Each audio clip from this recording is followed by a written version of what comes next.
The Collected Works of Edgar Allan Poe, Raven Edition, Volume 2, Section 15, The Pit and the Pendulum.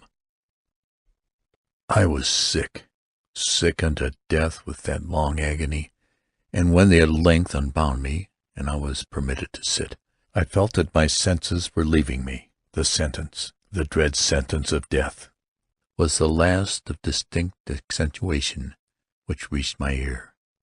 After that the sound of the inquisitional voices seemed merged in one dreamy, indeterminate hum. It conveyed to my soul the idea of revolution, perhaps from its association in fancy with the blur of a mill-wheel. This only for a brief period, for presently I heard no more. Yet for a while I saw, but with how terrible an exaggeration, I saw the lips of the black-robed judges. They appeared to me white, whiter than the sheet upon which I traced these words, and thin even to grotesqueness, thin with the intensity of their expression, of firmness, of immovable resolution, of stern contempt of human torture. I saw that the degrees of what to me was fate were still issuing from those lips. I saw them writhe with a deadly locution. I saw them fashion the syllables of my name, and I shuddered, because no sound succeeded. I saw, too, for a few moments of delirious horror, the soft and nearly imperceptible waving of the sable draperies which enwrapped the walls of the apartment, and then my vision fell upon the 7 tall candles upon the table. At first they wore the aspect of charity, and seemed white and slender angels who would save me. But then, all at once, there came a most deadly nausea over my spirit, and I felt every fibre in my frame thrill, as if I had touched the wire of a galvanic battery, while the angel forms became meaningless spectres with heads of flame, and I saw that from them there would be no help. And then there stole into my fancy, like a rich musical note, the thought of that sweet rest there must be in the grave. The thought came gently and stealthily, and it seemed long before it attained full appreciation. But just as my spirit came at length properly to feel and entertain it, the figures of the judges vanished, as if magically from before me. The tall candles sank into nothingness. Their flames went out utterly. The blackness of darkness supervened. All sensations appeared swallowed up in a mad, rushing descent, as of the soul into Hades. Then silence, stillness, night for the universe. I had swooned, but still will not say that all of consciousness was lost. What of it there remained I will not attempt to define or even to describe. Yet all was not lost. In the deepest slumber, no. In delirium, no. In a swoon, no. In death, no. Even in the grave all is not lost, else there is no immortality for man. Arousing from the most profound of slumbers, we break the gossamer web of some dream. Yet in a second afterward, so frail may that web have been, we remember not that existence. It seems probable that upon reaching the second stage we could recall the impressions of the first. We should find these impressions eloquent in memories of the gulf beyond. And that gulf is what? How at least shall we distinguish its shadows from those of the tomb? But if the impressions of what I have termed the first stage are not at will recalled, yet after long interval do they not come unbidden, while we marvel whence they came? He who has never swooned is not he who finds strange places and wildly familiar faces and coals that glow, is not he who beholds floating in mid-air the sad visions that the many may not view, is not he who ponders over the perfume of some novel flower, is not he whose brain grows bewildered with the meaning of some musical cadence which has never before arrested his attention. Amid frequent and thoughtful endeavors to remember, amid earnest struggles to regather some token of the state of seeming nothingness into which my soul had lapsed, there have been moments when I have dreamed of success. There have been brief, very brief periods when I have conjured up remembrances which the lucid reason of a later epoch assures me could have had reference only to that condition of seeming unconsciousness. These shadows of memory tell indistinctly of tall figures that lifted and bore me in silence down, down, still down, till a hideous dizziness oppressed me at the mere idea of the interminableness of the descent. They tell also of a vague horror at my heart, on account of that heart's unnatural stillness. Then comes a sense of sudden motionlessness throughout all things, as if those who bore me, a ghastly train, had outrun in their descent the limits of the limitless, and paused from the wearisomeness of their toil. After this I call to mind flatness and dampness, and then all its madness, this madness of a memory which busies itself among forbidden things.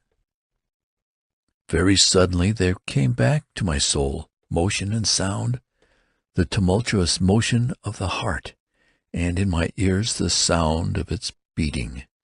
Then a pause in which all is blank, then again sound and motion and touch, a tingling sensation pervading my frame, then the mere consciousness of existence without thought, a condition which lasted long, then very suddenly thought and shuddering terror of the earnest endeavor to comprehend my true state, then a strong desire to lapse into insensibility, then a rushing revival of soul and a successful effort to move, and now a full memory of the trial, of the judges, of the sable draperies, of the sentence, of the sickness, of the swoon, then entire forgetfulness of all that followed, of all that a later day and much earnestness of endeavor have enabled me vaguely to recall. So far I had not opened my eyes. I felt that I lay upon my back, unbound. I reached out my hand, and it fell heavily upon something damp and hard. There I suffered it to remain for many minutes, while I strove to imagine where and what it could be. I longed, yet dared not to employ my vision. I dreaded the first glance at objects around me. It was not that I feared to look upon things horrible, but that I grew aghast lest there should be nothing to see. At length, with a wild desperation at heart, I quickly unclosed my eyes. My worst thoughts then were confirmed. The blackness of eternal night encompassed me. I struggled for breath. The intensity of the darkness seemed to oppress and stifle me. The atmosphere was intolerably close. I still lay quietly, and made effort to exercise my reason. I brought to mind the inquisitional proceedings, and attempted from that point to deduce my real condition. The sentence had passed, and it appeared to me that a very long interval of time had since elapsed. Yet not for a moment did I suppose myself actually dead. Such a supposition, notwithstanding what we read in fiction, is altogether inconsistent with real existence. But where and in what state was I? The condemned to death, I knew, perished usually at the auto da fe, and one of these had been held on the very night of the day of my trial. Had I been remanded to my dungeon to await the next sacrifice, which would not take place for many months? This I at once saw could not be. Victims had been in immediate demand. Moreover, my dungeon, as well as all the condemned cells at Toledo, had stone floors, and light was not altogether excluded. A fearful idea now suddenly drove the blood in torrents upon my heart, and for a brief period I once more relapsed into insensibility. Upon recovering, I at once started to my feet. Trembling convulsively in every fibre, I thrust my arms wildly above and around me in all directions. I felt nothing, yet dreaded to move a step, lest I should be impeded by the walls of a tomb. Perspiration burst from my every pore, and stood in cold, big beads upon my forehead. The agony of suspense grew at length intolerable, and I cautiously moved forward, with my arms extended and my eyes straining from their sockets, in the hope of catching some faint ray of light.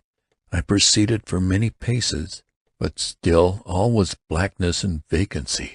I breathed more freely. It seemed evident that mine was not, at least, the most hideous of fates. And now, as I still continued to step cautiously onward, there came thronging upon my recollection 1,000 vague rumors of the horrors of Toledo.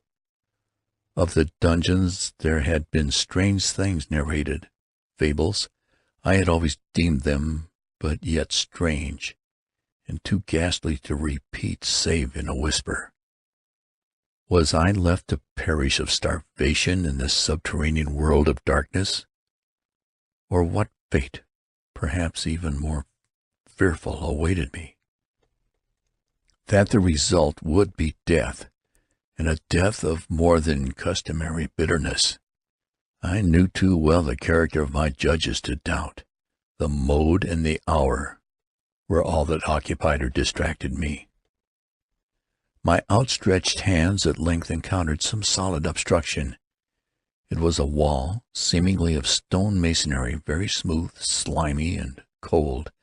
I followed it up, stepping with all the careful distrust with which certain antique narratives had inspired me. This process, however, afforded me no means of ascertaining the dimensions of my dungeon. As I might make its circuit and return to the point whence I set out, without being aware of the fact, so perfectly uniform seemed the wall, I therefore sought the knife which had been in my pocket when led into the inquisitional chamber. But it was gone. My clothes had been exchanged for a wrapper of coarse serge. I had thought of forcing the blade in some minute crevice of the masonry, so as to identify my point of departure. The difficulty, nevertheless, was but trivial, although in the disorder of my fancy it seemed at first insuperable. I tore a part of the hem from the robe, and placed the fragment at full length and at right angles to the wall. In groping my way around the prison, I could not fail to encounter this rag upon completing the circuit. So at least I thought, but I had not counted upon the extent of the dungeon, or upon my own weakness. The ground was moist and slippery. I staggered onward for some time, then I stumbled and fell. My excessive fatigue induced me to remain prostrate, and sleep soon overtook me as I lay. Upon awakening and stretching forth an arm, I found beside me a loaf and a pitcher with water. I was too much exhausted to reflect upon this circumstance, but ate and drank with avidity. Shortly afterward I resumed my tour around the prison, and with much toil came at last upon the fragment of the serge. Up to the period when I fell I had counted 52 paces, and upon resuming my walk I had counted 48 more, when I arrived at the rag. There were in all then 100 paces, and admitting 2 paces to the yard, I presumed the dungeon to be 50 yards in circuit. I had met, however, with many angles in the wall, and thus I could form no guess as to the shape of the vault. For vault I could not help supposing it to be. I had little object, certainly no hope. These resources, but a vague curiosity, prompted me to continue them. Quitting the wall, I resolved to cross the area of the enclosure. At first I proceeded with extreme caution, for the floor, although seemingly of solid material, was treacherous with slime. At length, however, I took courage, and did not hesitate to step firmly, endeavoring to cross in as direct a line as possible. I had advanced some 10 or 12 paces in this manner, when the remnant of the torn hem of my robe became entangled between my legs, I stepped on it, and fell violently on my face. In the confusion attending my fall, I did not immediately apprehend a somewhat startling circumstance, which yet, in a few seconds afterwards, and while I still lay prostrate, arrested my attention. It was this: my chin rested upon the floor of the prison, but my lips and the upper portion of my head, although seemingly at a less elevation than the chin, touched nothing. At the same time my forehead seemed bathed in a clammy vapor, and the peculiar smell of decayed fungus arose to my nostrils. I put forward my arm and shuddered to find that I had fallen at the very brink of a circular pit, whose extent, of course, I had no means of ascertaining at the moment. Groping about the masonry just below the margin, I succeeded in dislodging a small fragment, and let it fall into the abyss. For many seconds I hearkened to its reverberations as it dashed against the sides of the chasm in its descent. At length there was a sullen plunge into water, succeeded by loud echoes. At the same moment there came a sound resembling the quick opening as a rapid closing of a door overhead, while a faint gleam of light flashed suddenly through the gloom and as suddenly faded away. I saw clearly the doom which had been prepared for me, and congratulated myself upon the timely accident by which I had escaped. Another step forward before my fall, and the world had seen me no more, and the death just avoided was of that very character which I had regarded as fabulous and frivolous in the tales respecting the Inquisition. To the victims of its tyranny there was the choice of death with its direst physical agonies, or death with its most hideous moral horrors. I had been reserved for the latter. By long suffering my nerves had been unstrung until I trembled at the sound of my own voice, and had become in every respect a fitting subject for the species of torture which awaited me. Shaking in every limb, I groped my way back to the wall, resolving there to perish rather than risk the terror of the wells, of which my imagination now pictured many in various positions about the dungeon. In other conditions of mind I might have had courage to end my misery at once by a plunge into one of these abysses, but now I was the veriest of cowards. Neither could I forget that I had read of these pits, that the sudden extinction of life formed no part of their most horrible plan. Agitation of spirit kept me awake for many long hours, but at length I again slumbered. Upon arousing, I found by my side, as before, a loaf and a pitcher of water. A burning thirst consumed me, and I emptied the vessel in a draught. It must have been drugged, for scarcely had I drunk before I became irresistibly drowsy. A deep sleep fell upon me, a sleep like that of death. How long it lasted, of course, I know not, but when once again I unclosed my eyes, the objects around me were visible. By a wild sulphurous lustre, the origin of which I could not at first determine, I was enabled to see the extent and aspect of the prison. In its size I had been greatly mistaken. The whole circuit of its walls did not exceed 25 yards. For some minutes this fact occasioned me a world of vain trouble. Vain indeed, for what could be of less importance, under the terrible circumstances which environed me, than the mere dimensions of my dungeon? But my soul took a wild interest in its trifles, and I busied myself in endeavors to account for the error I had committed in my measurement. The truth at length flashed upon me. In my first attempt at exploration I had counted 52 paces up to the period when I fell. I must have been within a pace or two of the fragment of serge. In fact, I had nearly performed the circuit of the vault. When I slept, and upon awakening, I must have returned upon my steps, thus supposing the circuit nearly double what it actually was. My confusion of mind prevented me from observing that I began my tour with the wall to the left, and ended it with the wall to the right. I had been deceived, too, in respect to the shape of the enclosure. In feeling my way I'd found many angles, and thus deduced an area of great irregularity. So potent is the effect of total darkness upon one arousing from lethargy of sleep. The angles were simply those of a few slight depressions or niches at odd intervals.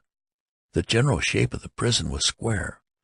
What I had taken for masonry seemed now to be iron or some other metal in huge plates, whose sutures or joints occasioned the depression.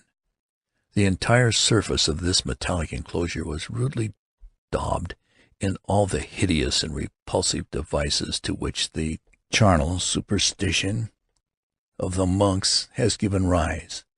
The figures of fiends and aspects of menace, with skeleton forms, and other more really fearful images overspread and disfigured the walls.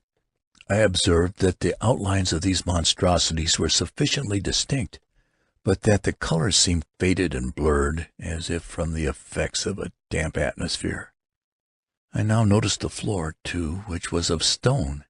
In the center yawned the circular pit from whose jaws I had escaped, but it was the only one in the dungeon.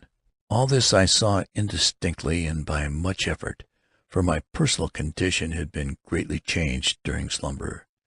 I now lay upon my back, and at full length, on a species of low framework of wood. To this I was securely bound by a long strap resembling a surcingle. It passed in many convolutions about my limbs and body, leaving at liberty only my head and my left arm, to such extent that I could, by dint of much exertion, supply myself with food from an earthen dish which lay by my side on the floor. I saw to my horror that the picture had been removed. I say to my horror, for I was consumed with intolerable thirst. This thirst it appeared to be the design of my persecutors to stimulate, for the food in the dish was meat pungently seasoned. Looking upward, I surveyed the ceiling of my prison. It was some 30 or 40 feet overhead, and constructed much as the side walls. In one of its panels, a very singular figure riveted my whole attention. It was the painted figure of Time, as he is commonly represented, save that, in lieu of a sigh, he held what at a casual glance I supposed to be the pictured image of a huge pendulum, such as we see on antique clocks. There was something, however, in the appearance of this machine which caused me to regard it more attentively. While I gazed directly upward at it, for its position was immediately over my own, I fancied that I saw it in motion. In an instant afterward the fancy was confirmed. Its sweep was brief, and of course slow. I watched it for some minutes, somewhat in fear, but more in wonder. Wearied at length with observing its dull movement, I turned my eyes upon the other object in the cell. A slight noise attracted my notice. Looking to the floor, I saw several enormous rats traversing it. They had issued from the well, which lay within a view to my right. Even then, while I gazed, they came up in troops hurriedly, with ravenous eyes, allured by the scent of the meat. From this it required much effort and attention to scare them away. It might have been half an hour, or perhaps even an hour, for I could take but imperfect note of time, before I again cast my eyes upward. What I then saw confounded and amazed me. The sweep of the pendulum had increased in extent by nearly a yard. As a natural consequence, its velocity also much greater. But what mainly disturbed me was the idea that had perceptibly descended.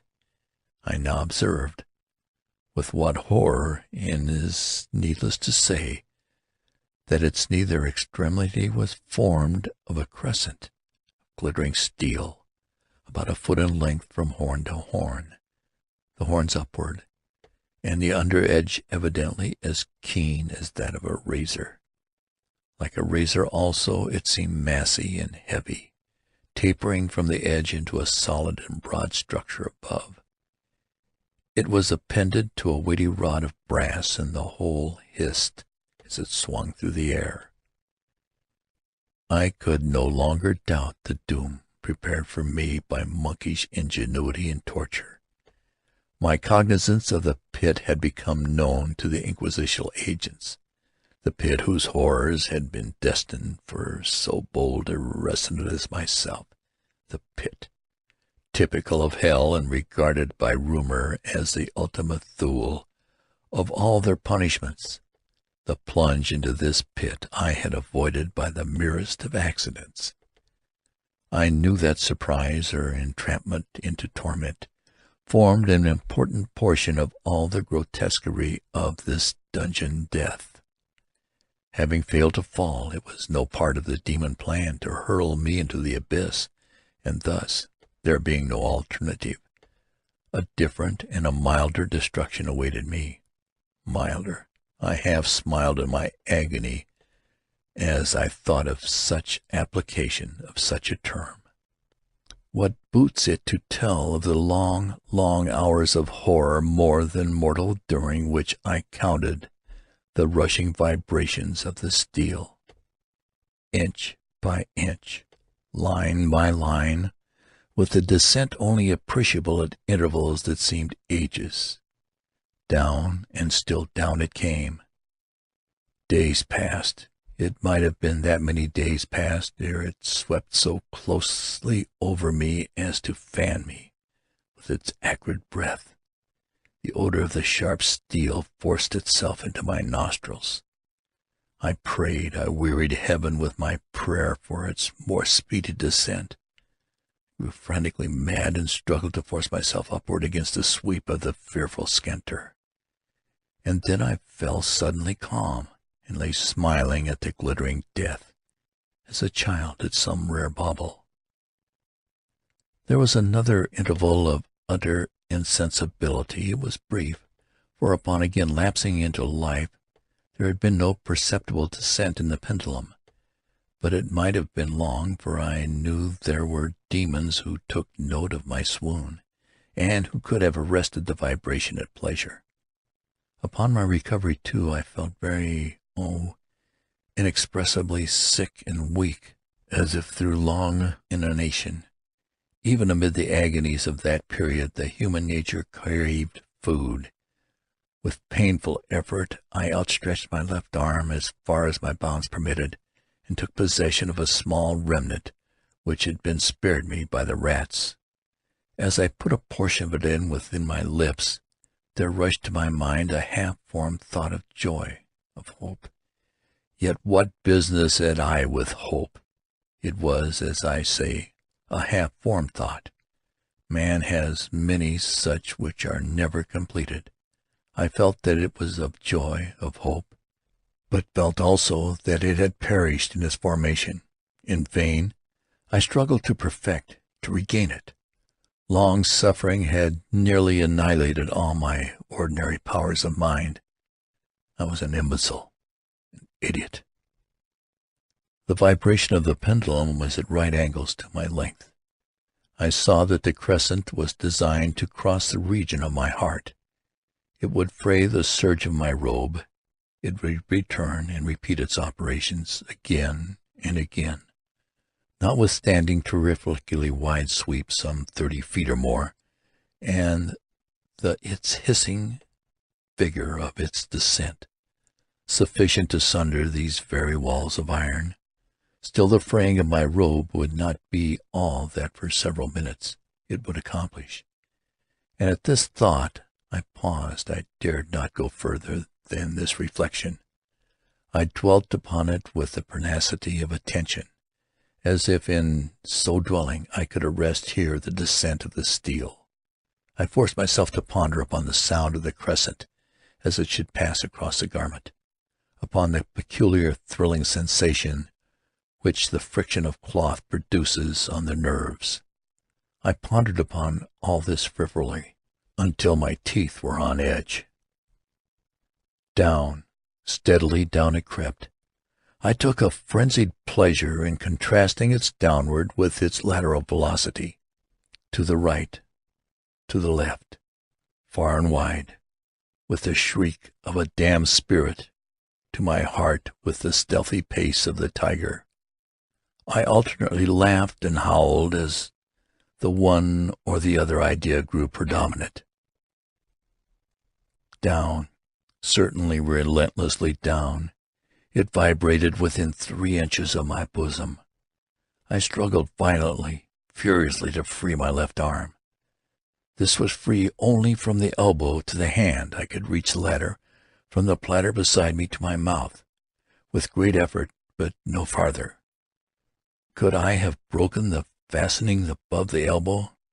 I would have seized and attempted to arrest the pendulum. I might as well have attempted to arrest an avalanche. Down, still unceasingly, still inevitably down. I grasped and struggled at each vibration. I shrunk convulsively at every sweep.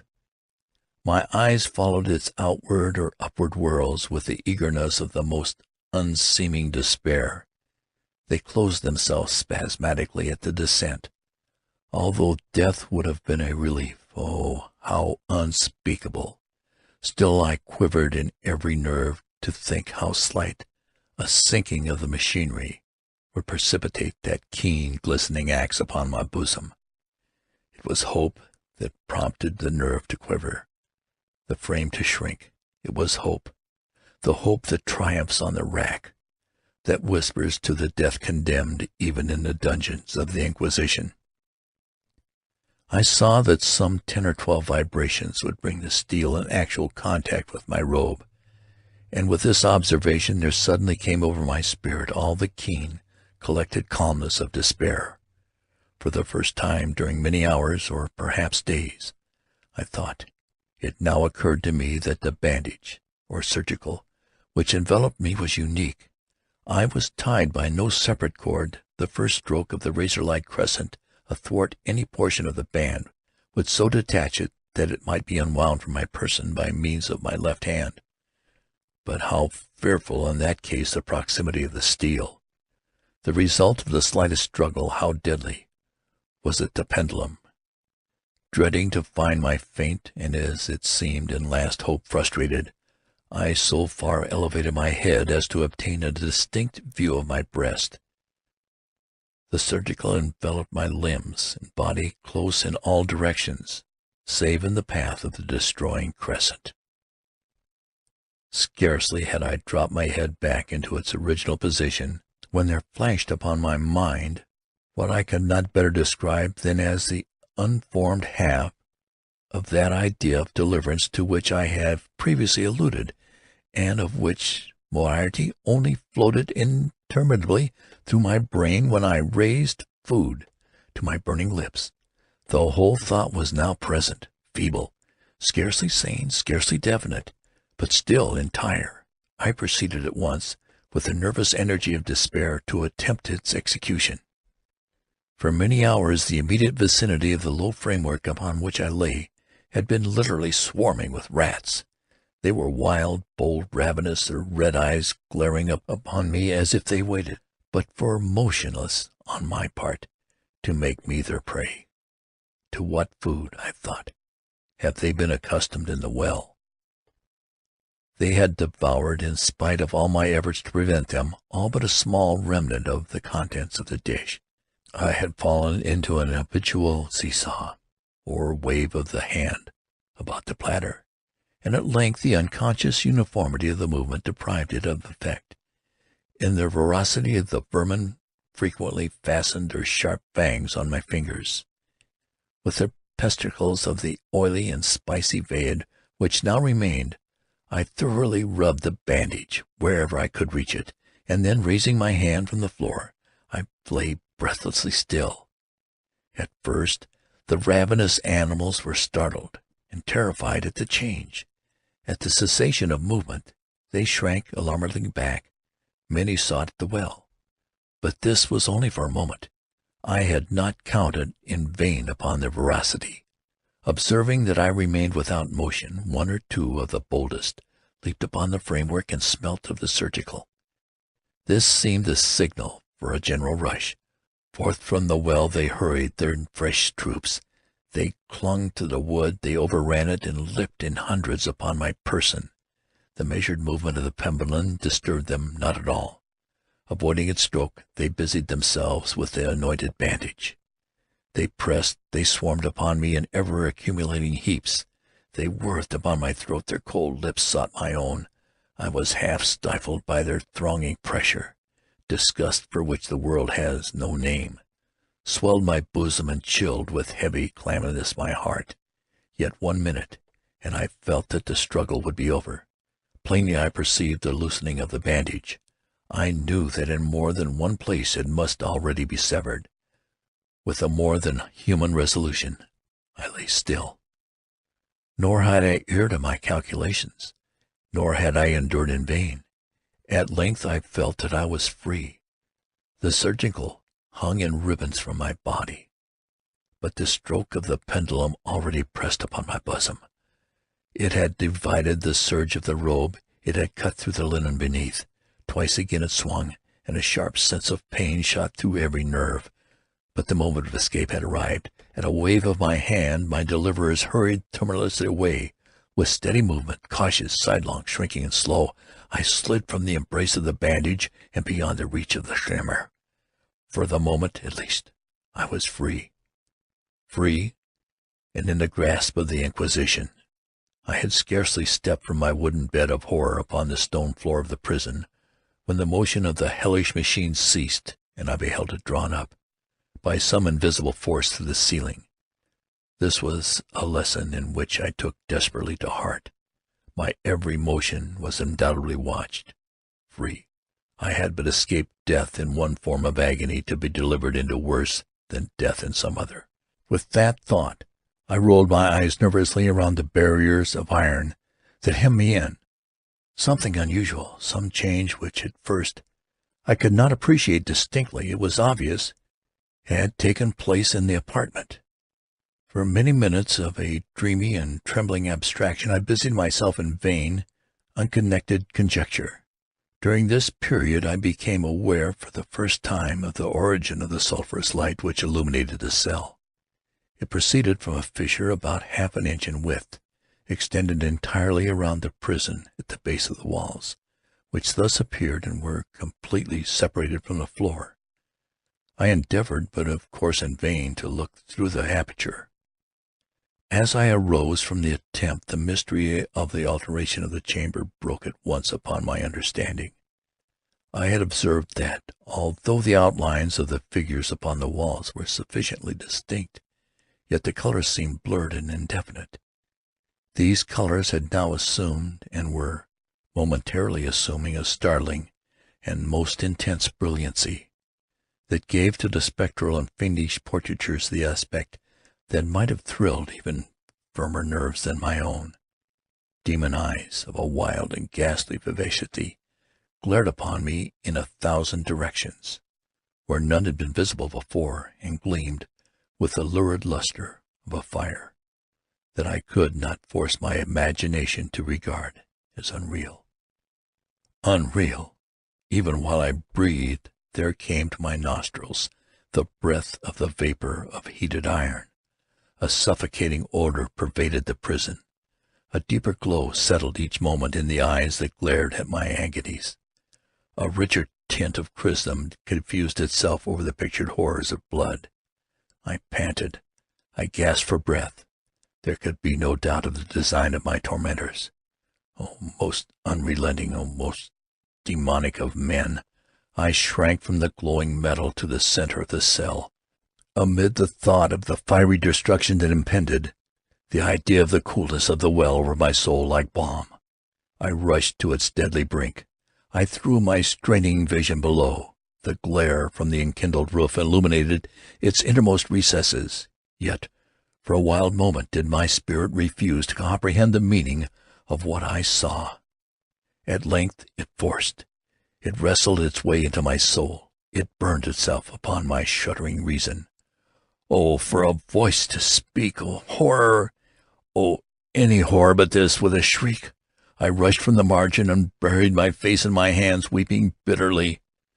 The heat rapidly increased, and once again I looked up, shuddering as if with a fit of the ague.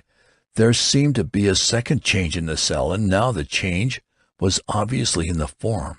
As before, It was in vain that I at first endeavored to appreciate or understand what was taking place, but not long was I left in doubt.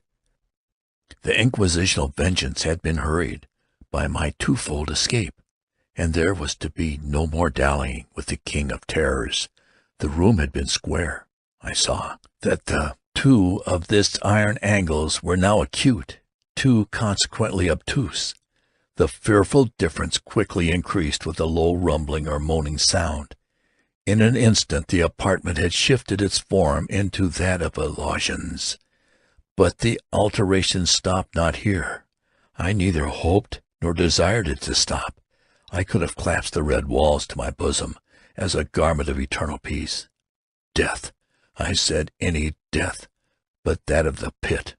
Fool! Might I have not known that into the pit it was the object of the burning iron to urge me? Could I resist its glow? Or, if even that, could I withstand its pressure? And now, flatter and flatter flew the longeons, with a rapidity that left me no time for contemplation. Its center, and of course its greatest width, came just over the yawning gulf. I shrank back, but the closing walls pressed me resistlessly onward. At length, for my seared and writhing body, there was no longer an inch of foothold on the firm floor of the prison. I struggled no more, but the agony of my soul found vent in one loud, long, and final scream of despair. I felt that I tottered upon the brink. I averted my eyes. There was a discordant hum of human voices.